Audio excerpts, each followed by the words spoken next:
कि आप लोग बाइक जो चला रहे हैं, हाल के दिनों में हम देख रहे हैं कि काफ़ी रोड एक्सीडेंट हो रहा है। तेज चलाने से, रेसिंग करने से, लहरिया कट मारने से, हेलमेट नहीं पहनने से। तो आप सबसे विनती है कि आप लोग हेलमेट ज़रूर पहने और जो पीछे बैठते हैं वो भी हेलमेट पहने और 2 लोग से ज़्यादा बाइक पे ना चलें।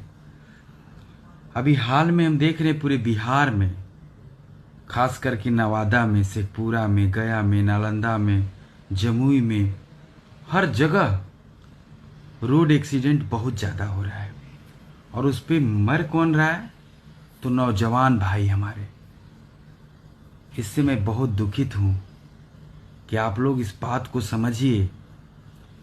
आपके जाने के बाद आपके पूरे परिवार में कितना मातम छा जाता है, पूरे परिवार टूट जाता है।